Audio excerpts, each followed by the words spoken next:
मधुर मनोहर अतीव सुंदर ये सर्व विद्या की राजधानी राजधानी।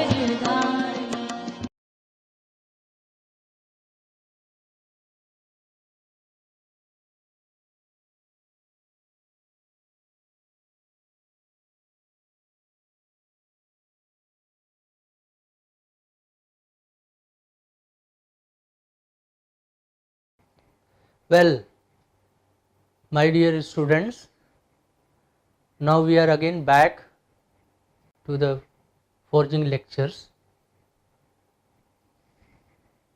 In this lecture, we are going to speak on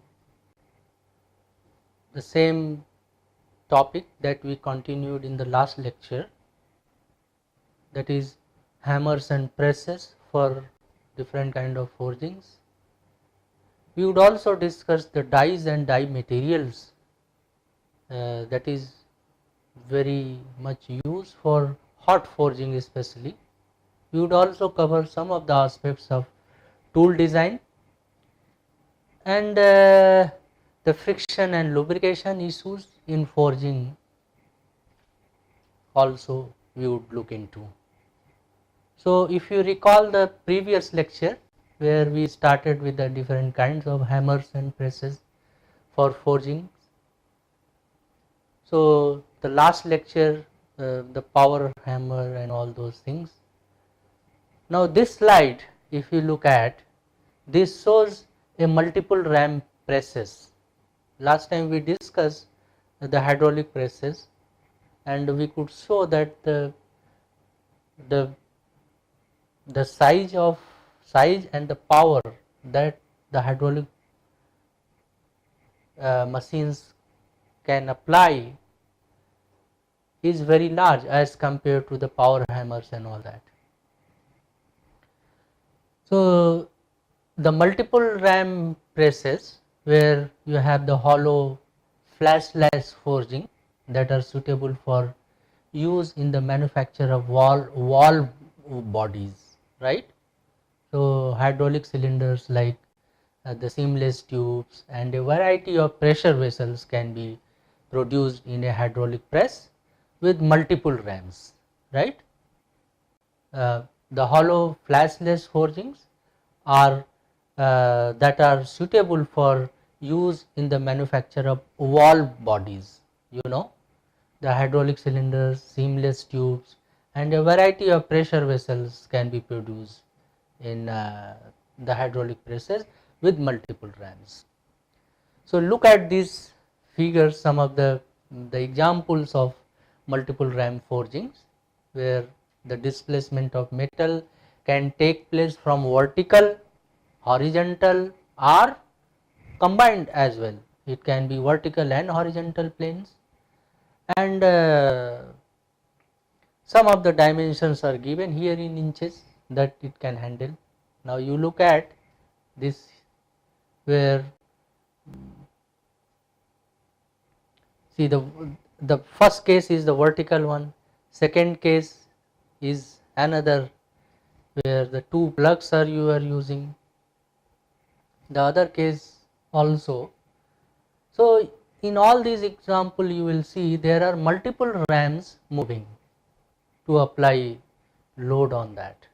So you look at the first case where there are two dies horizontally moving, so that is also under the pressure ram, and there is a vertical ram also, that is to provide a punch kind of impression in the forging. So you can see, so this is what is the purpose of multiple ram presses.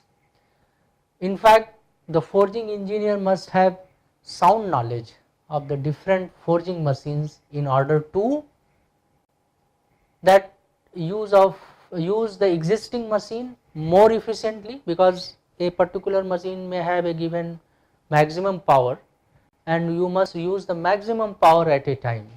If you are you are leaving unused this power, so it is loss.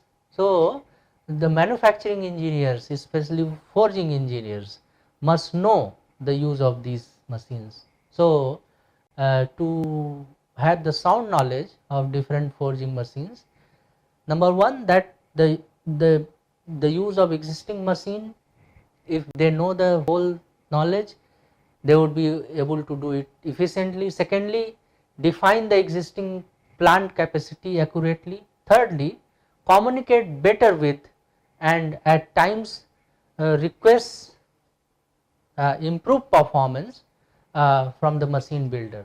And another, the engineers must develop, if necessary, in-house proprietary machines and possesses not available in the machine tool market one can.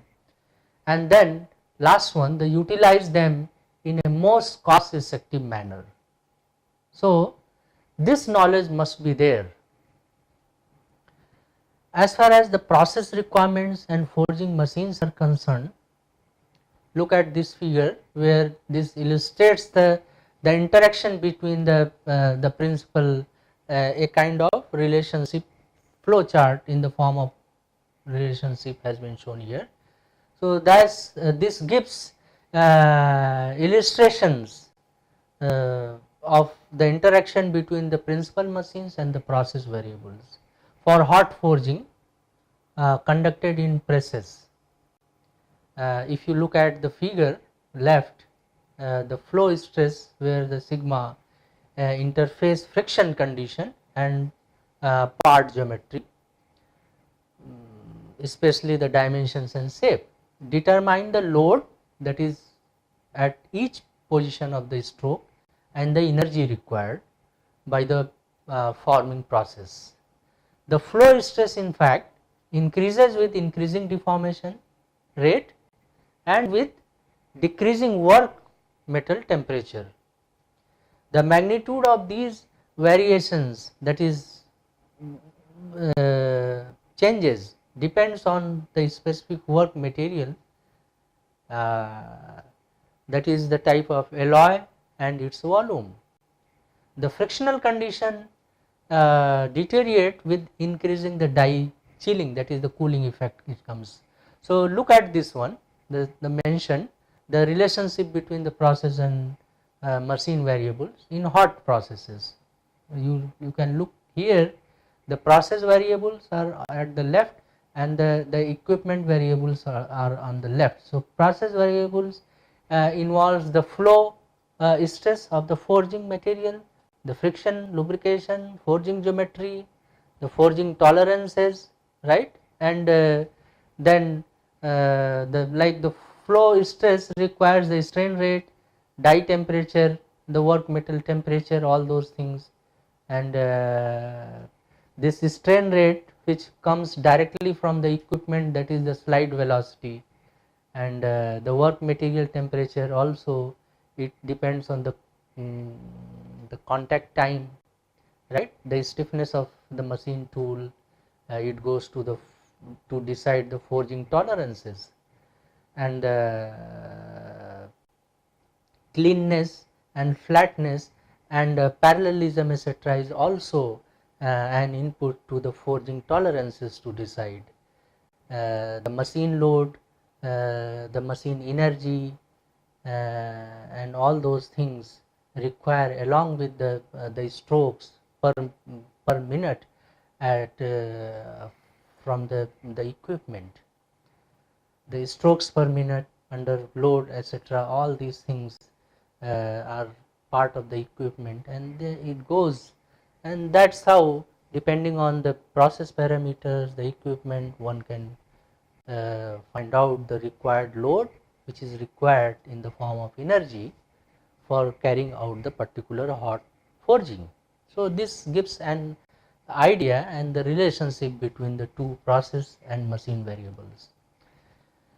Now look at this figure where the load versus displacement curve for various forming operations, and the energy developed in the process one can calculate as the load multiplied by displacement and multiplied by m, where m is the factor characteristics of the specific forming operations.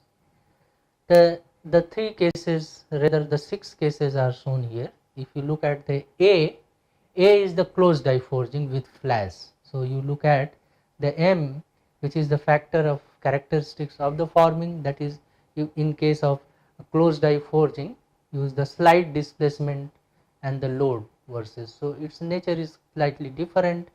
So and in case of B, the upset forging without flash has been shown. The nature is quite different, you see. In case of C, if you look, this is the forward and backward extrusion case. The nature is, the slide displacement is quite different, and that's how the load versus displacement curve is quite different in all these 6 cases. Now you look at the bending case, where the slide displacement is quite different.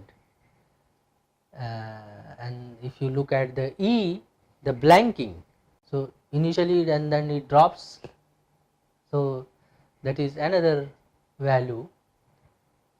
And then the F is corresponding to the coining. So the coining, so this what it shows, the load and the corresponding displacement is very different depending on the process, whether it is a closed die forging with flash, whether it is a upset forging without flash, forward or backward extrusion case, bending, blanking, all those things. So this gives an idea the role of displacement, and then this displacement is also associated with the equipment stroke, one can correlate. As far as the classification, so far whatever we have discussed, one can classify and characterize the forging machines like it can be classified into 3 major types. Whatever we have discussed, I am just summarizing it here. 3 major types. Number 1, that's the force restricted machine. So force restricted machine that we have seen as the hydraulic presses, right? The second one is stroke restricted machines, that is all kind of mechanical presses. And the third one is the energy restricted machines like the hammers and screw presses. So if you look at this figure, the figure number 3 here, it gives the load versus time and displacement versus time curve, which is obtained on a 22 meganewton hydraulic press. The case A, the part A figure, it shows the accumulator drive system, where the first start of the deformation shows, second the A shows the direct drive case. The A, where it shows the first one is the direct drive, and the second one it shows the accumulator drive system, where the case 1 is the initial start of the deformation, second shows the initial dwell period, and third is the end of the deformation, and fourth dwell before pressure release, and fifth is the ram lift. This is what has been one can see here. It has been marked on the top, and this guides how the accumulator drive system, which is a part of the hydraulic press, that is your force restricted machines. So that's gives an idea how the load is going to be delivered for the presses. As far as the load versus displacement, velocity and torque in a simple slider crank mechanism is concerned, this is shown here. The figure A, here it shows the schematic of the slider crank mechanism. As you know, the slider moves up and down, and through that one can think of a ram, the stroke providing, and the second figure gives the displacement, that, and out of that the solid curve uh, versus that is the displacement versus velocity. If you see the dashed one, and C is another curve where you have the clutch, that is the torque M, and the machine load on the y axis. So why I am going to show you here, because it has a link here, because the type of torque required, the nature of displacement during the forging is very much important. So these figures gives you especially the simple slider crank mechanism, and under that how the displacement and velocity varies with your uh, dis, load, and the third one is how the clutch torque with M, that is the load, is associated. This table gives you the distribution of total deflection in three types of mechanical presses that we have discussed so far. If you look at the distribution of the total deflection in terms of the slide and pitman arm, the frame, the drive shaft and bearings, and if you sum it up all, the total deflection. So in case of the open point eccentric type of press, this distribution is there, that is 30, 33, 37.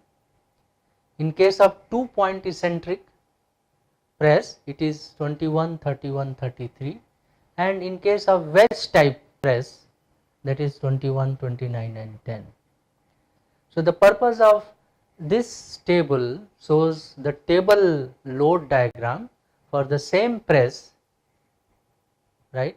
So this shows in percentage of the normal load, the amount and the location of the different off center load that causes the tilting of the ram. So the wedge type press has advantage, in fact, the particularly in front to back off center loading. In this respect, it performs like a 4 point press, right. So what is the giving this table?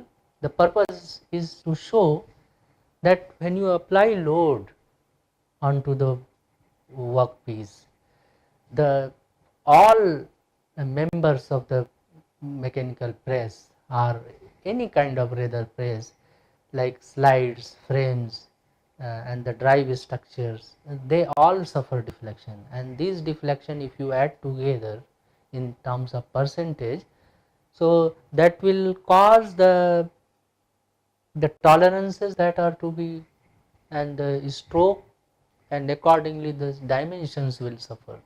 So these are also important issue as far as the dies design, and even the selection of proper press capacity, the frame structure, shape and size of the presses and all that.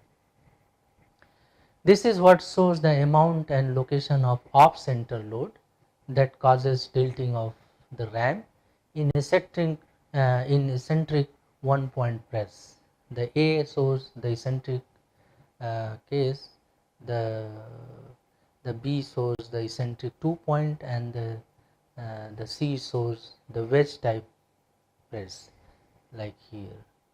So that is what has been shown. Same thing.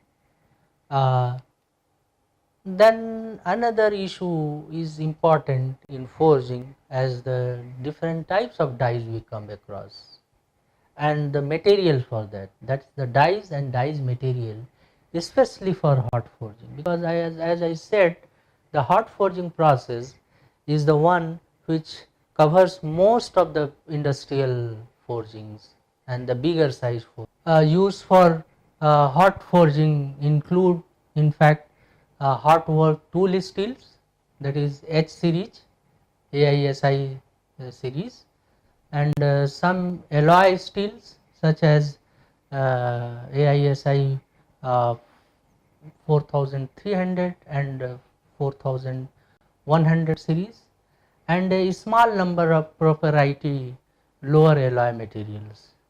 The AISI hot work tool steels can be loosely grouped according to their compositions that have, and this table gives you the composition of the tool steel and die materials that is very common for hot forging.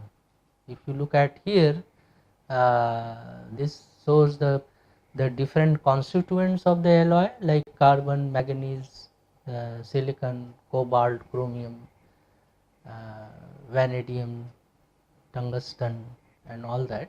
And here shows the different base uh, material and there the designation how it is shown. There are three types of, that is the chromium base material, then the second one is your tungsten base material, and third one is the low alloy uh, uh, material. So chromium base one, it has say H10, H11, H12, H13, H14 and H19, whereas the tungsten based material are H21, 22, 23, 24, 25 and H26, whereas the low alloy materials has got ASM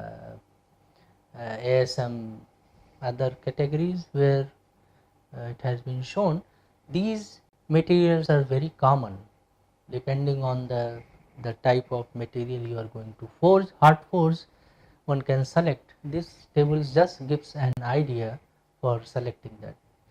As I told you, the open die has been very interesting. So the most of the open die forgings are produced in a pair, that's how, of flat dies, one attached to the hammer or to the press ram and the other to the anvil. So that's the setup. So this figure shows here the two such situations. So how you are going to attach, you see, to the press or hammer, and another which is attached to the anvil, that has been shown here. Usually flat dies, you have the flat surfaces like and these should be parallel to avoid tapering of the workpiece. Flat dies may range around from 305 to 510 mm in width, although most are from 405 to 455 mm in width, whereas the swedge dies are basically flat dies with a semicircular shape cup into their centers, as the case B is shown. The radius of the semicircle corresponds to the smallest diameter shaft that can be produced. Swedge dies offer, in fact, these swedge dies offer the following advantages over the flat dies as compared to the case A. Like in the forging of the round bar, it is used, the swedge dies. The minimum side bulging takes place, then the longitudinal movement of all the metal takes place, and the greater deformation in the center of the bar takes place, and also the faster operations is possible. As far as certain disadvantages of flash swedge dies are, that include the forge bars of more than one size in most cases, and it is observed the mark on or cut off parts in the contrast to the flat dies are marked has been seen.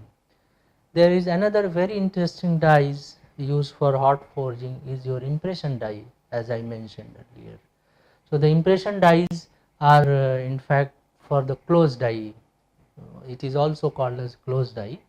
That is popular to be used on presses and are often designed to forge the part in one blow, and some sort of ejection mechanism. For example, knockout pins are used, which is incorporated into the dies. So dies may contain impressions for several parts as well. So like this shows the typical multiple impression dies for closed die forging. The A has got only see there are three impressions, like so the type of impression we call it as the fuller impression, we call as the finisher impression, we call it as the edger impression. So other case also it has a bender impression as well as. So this is called as the die block. So on one die block there are number of impressions. So the depending on the type of hot forging, one can design such kind of die block having number of impressions on same die block, and one by one the forging has to be kept and go on providing the press and get the different impression one by one. So there is a design rule. We discussed little bit in the very beginning. So if you look into the fullers, edgers, rollers, flatters and all those things, especially the fuller is a die impression which is used to reduce the cross section and to lengthen a portion of the forging stock in longitudinal direction. The fuller is usually elliptical or oval to obtain optimal metal flow without producing lapse, folds or cold shut, right. So the fullers are used in combination with edgers or rollers, or as the only impression before use of the blocker or finisher, because fullering usually is the first step in the forging sequence, and generally uses the last minimum, that is the it utilizes the least amount of forging energy because it's the first sequence. The fuller is almost always placed on the extreme edge of the die, which was shown in the figure A. Whereas the edger, if you look at, the edgers are used to redistribute and proportion stock for heavy sections that will be further shaped in blocker or finisher impressions. Thus the action of the edger is opposite to that of the fuller. A connecting rod is an example of a forging in which stock is first reduced in a fuller to prepare the slender center part of the rod, and then worked in an edger to proportion the ends of the bores and the crank shapes, right.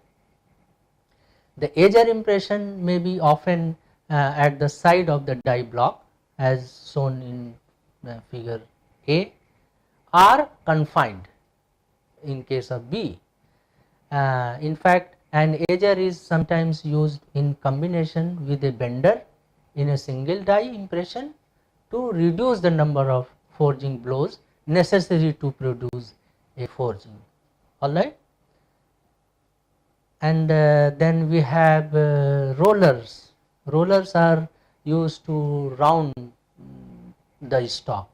For example, for a square billet to a round or bar like shape, and often to cause some redistribution of mass in preparation for the next impression.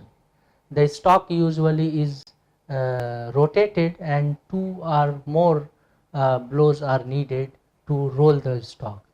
The operation of a roller impression is similar to that of an edger, but the metal is partially confined on all sides with shapes in the top and bottom dies resembling a pair of shallow blows because of the cost of the sinking the die impressions. Rolling is more expensive than edging, provided both operations can be done in a same number of blows. Another the flatters, the flatteners, in fact, flatteners are used to widen the work metal so that it more nearly covers the next impression or with a 90-degree rotation to reduce the wedge width to within the dimensions of the next impression, right. The flatteners station can be either a flat area on the face of the die or an impression in the die to give the exact size which is required. All right. Another, as I said, the benders. The benders, a portion of the die can be used to bend the stock, generally along its longitudinal axis. Okay. So in two or more planes, in fact, so you can bend it. There are two basic designs of bender impressions. One, we call it the free flow and tapered stock. In bending with a free flow bender, either one end or both ends of the forging are free to move into the bender. All right. A single bend is usually made. This type of bending may cause folds or small wrinkles on the sides of the bend. So the tapered stock bender usually is employed for making multiple bends. With this technique, the stock is gripped at both ends as the blow is stuck, and the work is and the stock is between is bent. Because the metal is held at both ends, it is usually stressed during bending. There is a slight reduction in cross sectional area in the bend, and the work metal is less likely to wrinkle or fold than in a free flow bender. All right. And then there are splitters in making fork type forgings, like we use splitters. So in making fork type forgings, frequently part of the work metal is split so that it conforms more closely to the subsequent blocker impressions. In a splitting operation, the stock is forced outward from its longitudinal axis by the action of the splitter. All right. Generous radii should be used to prevent the formation of the cold shut, in fact, latches or folds, etc. The blockers, as I said, the blockers is a kind of impression. So the blocker impression immediately precedes the finisher impressions and serve to prepare the shape of the metal before it is forced to final shape in the finisher. All right.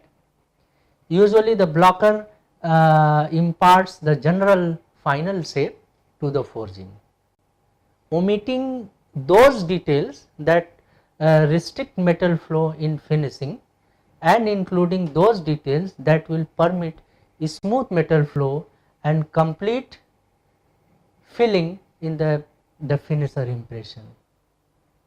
Finishers, the finisher impression, in fact, gives the final overall shape to the workpiece, right. So this impression is the last one and very important. It is in this impression that any excess work material or metal is forced out into the flash form, right. Despite its name, the finisher impression is not necessarily the last step in the production, in fact, of the forging. A bending or hot coining operation is sometimes used to give the final shape or dimensions to the forged part after it has passed through the finisher impression and the trimming drive. All right. So this is what is the different impressions you get on the through the blocker forging block, and therefore a blocker may be a streamlined model of the finisher used to provide a smooth transition from the partially finished to finished forging. Streamline in fact helps the metal flow around radii, reducing the possibility of cold shut or other defects. Sometimes the blocker impression is made by duplicating the finisher impression in the die block and then rounding it off as required for a smooth flow of metal. When this practice is used, the volume of metal in the blocked uh,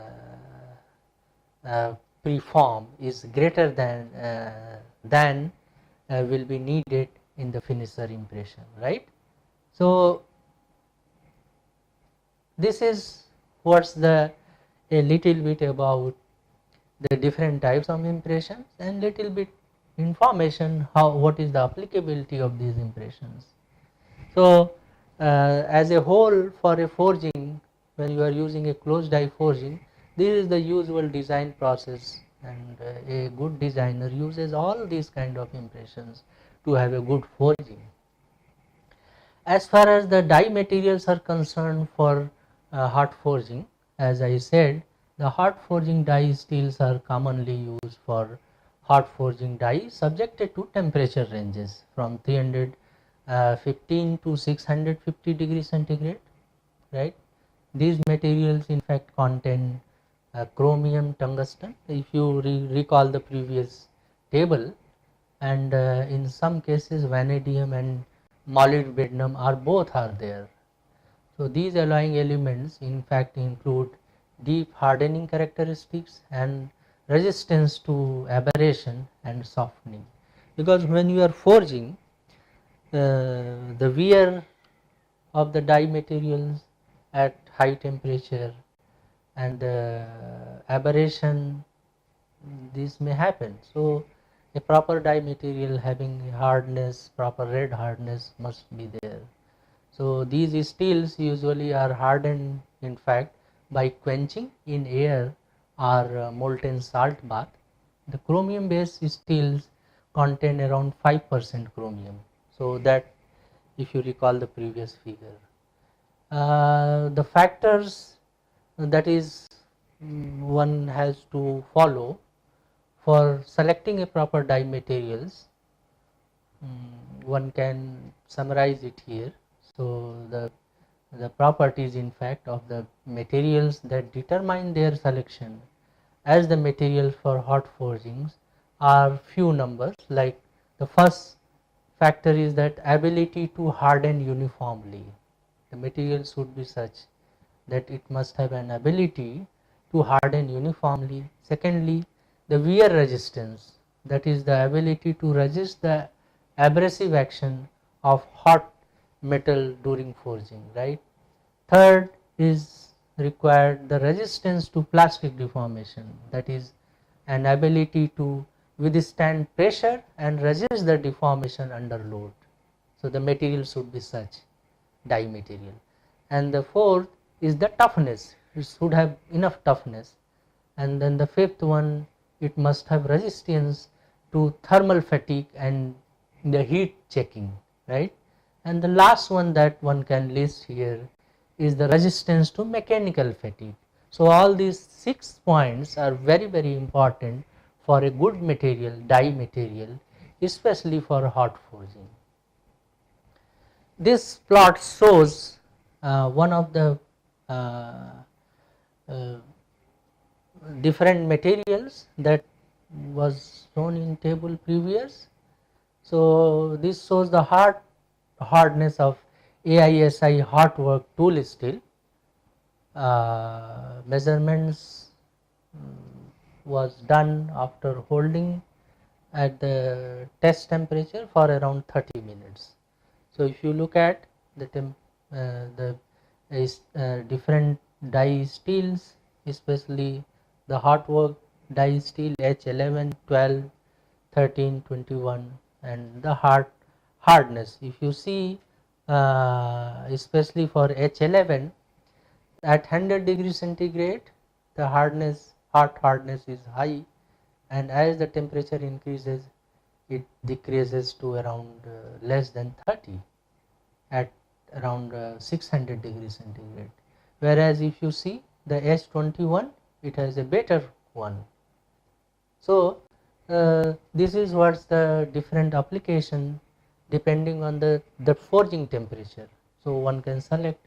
Similarly, this also shows the resistance of AISI hot work tool steel to softening during 10-hour elevated temperature, which is given exposure as measured by room temperature hardness, right, unless otherwise specified by the values in parameters.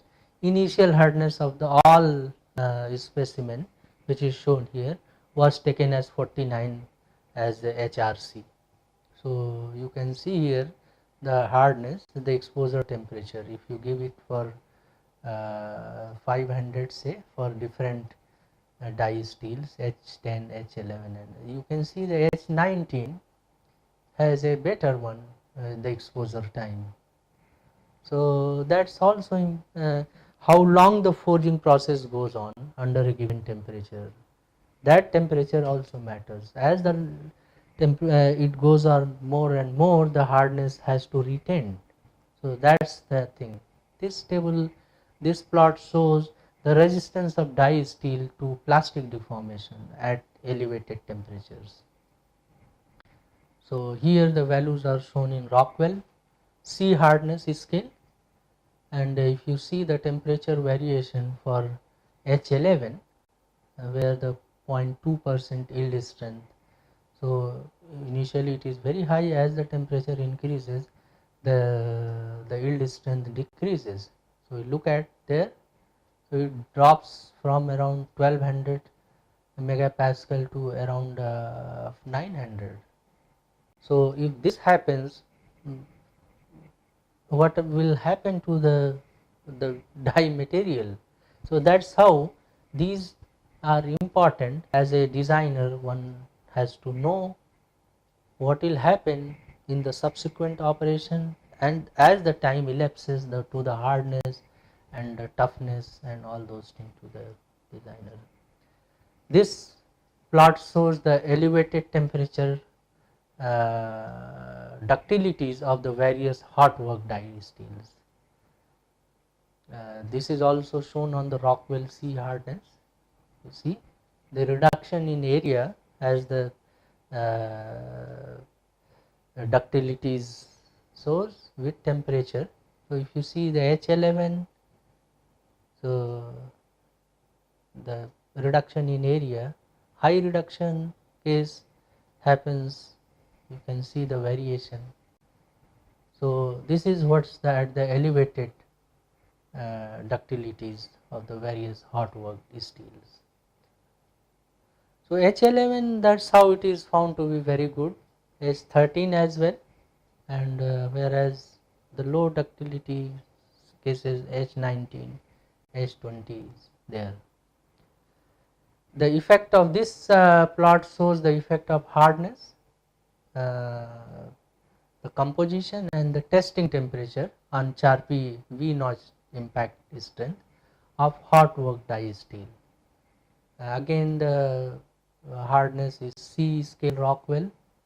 You can see the temperature and the Charpy test. Say the at lower temperature, if you see the H11, if you look at, and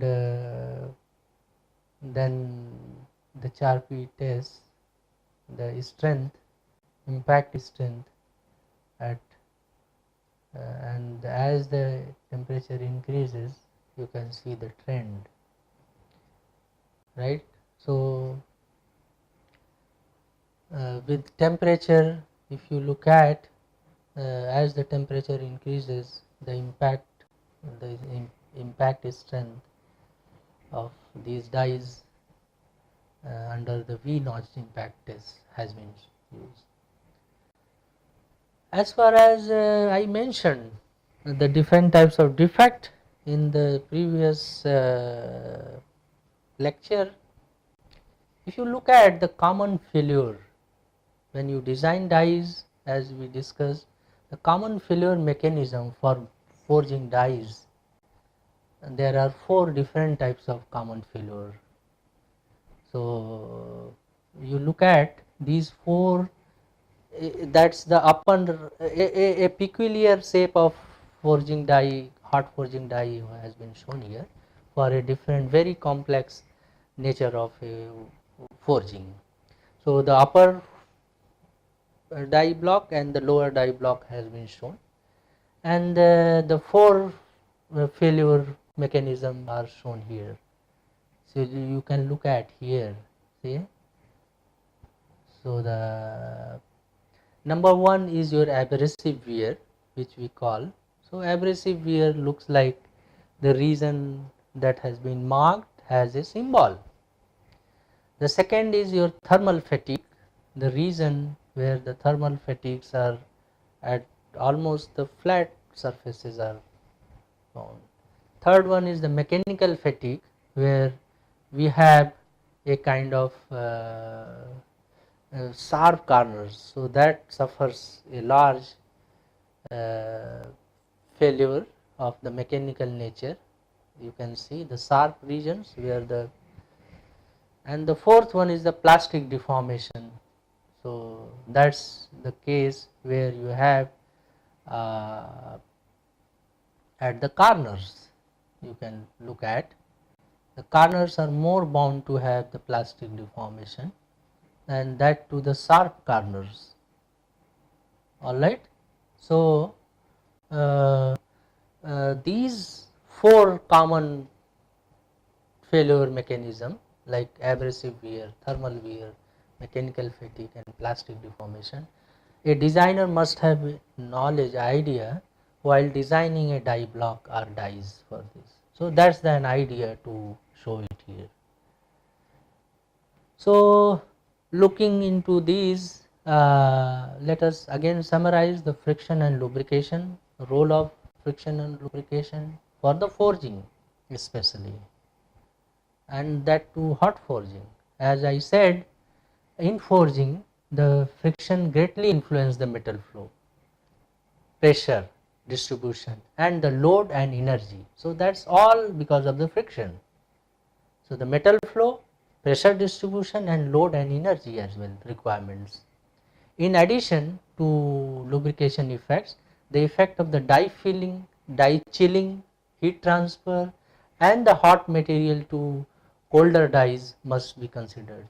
In forging, the ideal lubricant is expected to have few characteristics. So for an ideal lubricant, especially for forging, must have ability to reduce sliding friction between the dies and the forging in order to reduce pressure requirement, to fill the die cavity and to control metal flow. Secondly, it should act as a parting agent and prevent local welding and subsequent damage to the die and workpiece surfaces. Thirdly, it has to possess insulating properties so as to reduce heat loss from the workpiece and to minimize temperature fluctuations on the die surface. And fourth one, to cover the die surface uniformly so that local lubricant breakdown and uneven metal flow are prevented.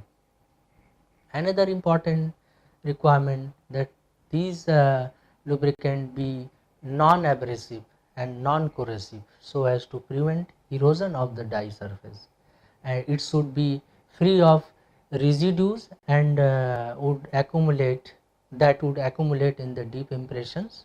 It should not happen, and also it should develop a balanced gas between gas pressure to resist quick release of the forging from the die cavity.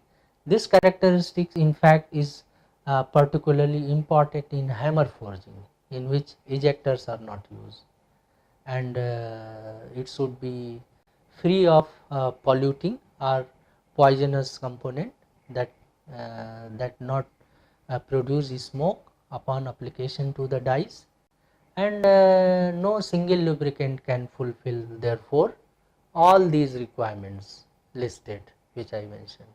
Therefore, a compromise must be made for each specific applications. In fact, various kinds of lubricants are used, and they can be applied by swabbing or spraying. The simplest is a high flash point oil swabbed into the die. Colloidal graphites suspension is also used in either oil or water are frequently used, and synthetic lubricants can be employed for light forging operations. The water based and synthetic lubricants are extensively used primarily because of it is easy to produce. So these are some of the guidelines for. As far as the tool design is concerned, like when in forging, in order to produce sound forging components, the forging toolings must be designed to take into certain points into account. Like when you, because not only the upper die and lower die are concerned, but there are many other toolings. So so that to produce the sound forging, these toolings must be designed first taking into account, number one, the preform temperature. What is the preform temperature that you are going to deal, the die temperature that you are going to deal, the forging pressure, the kind of forging pressure is going to be dealt, the elastic strain of the die, the elastic and plastic strain of the forging, the temperature of the part when it upon ejection, the elastic strain of the forging upon ejection, and the contraction of the forging during cooling, and the tool wear properties. So all these things must be kept into mind to produce is to have a good tool design, so that you get a sound force components, right? So these are some of the points that we discussed today. I thank you once again for keeping so much patience, longer patience today, and hopefully most of the industrial aspects has been covered today about the hot forging especially. So I thank you once again, all of you. Thank you.